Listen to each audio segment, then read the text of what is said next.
Assalamualaikum warahmatullahi wabarakatuh. Saya Siti Ramadhani Fitri dari Fakultas Psikologi.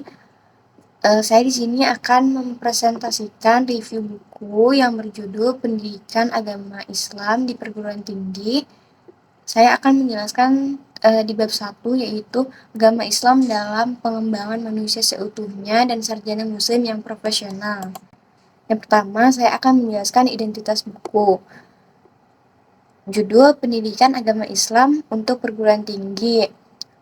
Pengarangnya Ibu Haji Siti Munawati MPDI. Penerbitnya Insani Group, publikasi Yayasan Insan Shodikin Gunung Jati. Edisi terbit cetakan pertama tahun 2021, Kota Penerbit Cirebon, tebal halaman 327 halaman. Yang pertama, latar belakang. Agama dalam Al-Quran disebutin maknanya adalah hubungan atau interaksi antara dua pihak. Jika kemudian agama adalah interaksi antara manusia dengan Tuhan, dengan sesama manusia, dengan lingkungan, serta dirinya sendiri. Kata agama berasal dari bahasa Sanskerta. Kata a, tidak, gama sama dengan kacau, jadi agama ialah tidak kacau. Sedangkan kata lain agama dalam bahasa Arab, ad-din, adalah aturan, sedangkan Islam adalah selamat, jadi agama Islam adalah aturan selamat. Selanjutnya manusia dalam berbagai perspektif. Yang pertama, manusia menurut Al-Quran. Al-Quran menyatakan bahwa manusia adalah makhluk ciptaan Allah yang paling sempurna.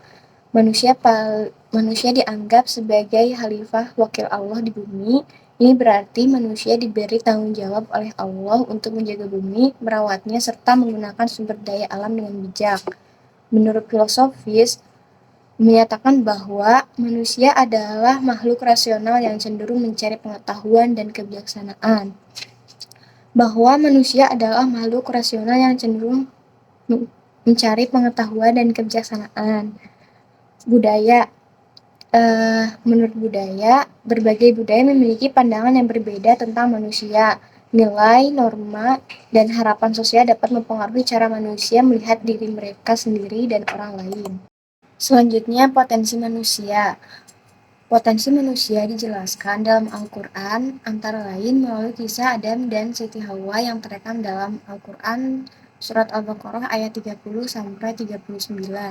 Dalam ayat tersebut dijelaskan bahwa sebelum kejadian Adam, Allah SWT telah merencanakan agar manusia memikul tanggung jawab kekhalifahan di bumi, sehingga Allah menganugerahkan kepada manusia jasmani dan rohani.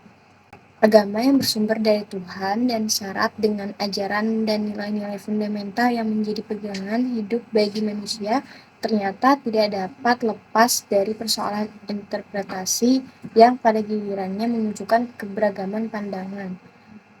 Interpretasi ini merupakan manifestasi dari keinginan seseorang untuk memahami dan memperkokoh keyakinan akan kebenaran agamanya melalui aktualisasi potensi-potensinya, baik aspek nafsiyah dan aspek ruhaniyah.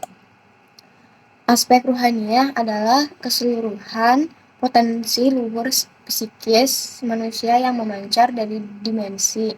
Yang pertama, ar-ruh dan al-fitrah. Adapun aspek nafsiyah adalah keseluruhan kualitas insani yang khas dimiliki manusia yang mengandung dimensi. Yang pertama, al-nafs, al-aql, al-qalbu. Selanjutnya, sarjana muslim profesional. Sarjana dalam KBBI berarti orang pandai, ahli ilmu pengetahuan, dan gelar strata 1 yang dicapai oleh seseorang yang telah menamatkan pendidikan tingkat terakhir di perguruan tinggi. Dalam Al-Quran dijelaskan gambaran tentang siapa yang dimaksud dengan intelektual muslim atau sarjana muslim dalam surat Al-Imran ayat 190-195.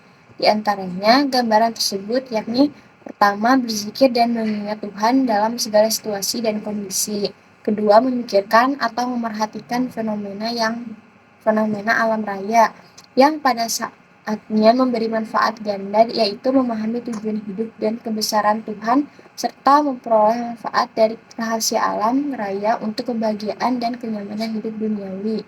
Ketiga, berusaha dan berkreasi dalam bentuk nyata, khususnya dalam kaitan hasil-hasil yang diperoleh dari pemikiran dan perhatian tersebut. Dalam upaya mempelajari dan mengajarkan kitab suci serta alam raya, dalam dunia pendidikan Islam dikenal dengan adabud dunia dan adabud din, yang keduanya harus selalu berbarengan. Aktualisasi potensi manusia melalui pendidikan agama Islam dalam membentukkan sarjana muslim yang profesional. Fitrah yang dimiliki setiap manusia memiliki kebutuhan sebagai acuan kebutuhan dalam pendidikan integral agar dalam pendidikan berupaya mengembangkan dan memenuhi kebutuhan tersebut secara berkembang. Tetapi kebutuhan manusia terus berkembang, semakin maju suatu masyarakat, maka akan semakin beraneka ragam kebutuhannya.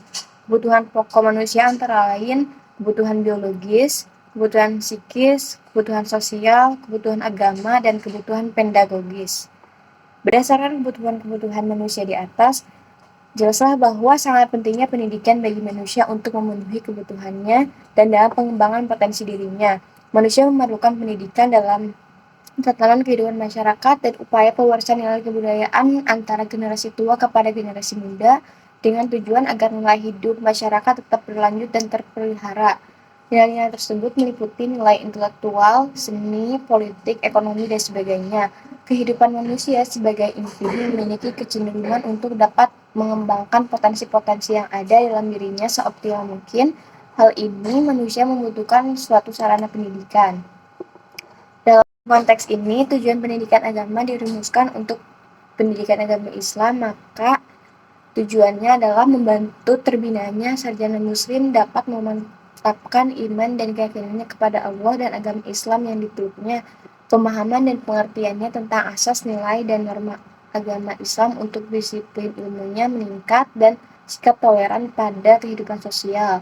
Pendidikan agama Islam di perguruan tinggi ini diharapkan menjadi dasar para peserta didik, para mahasiswa, agar berpengetahuan keagamaan dan handal dalam keilmuan sehingga mereka dapat menjadi intelektual muslim yang profesional dalam bidang keagamaan. Cukup sekian, terima kasih. Wassalamualaikum warahmatullahi wabarakatuh.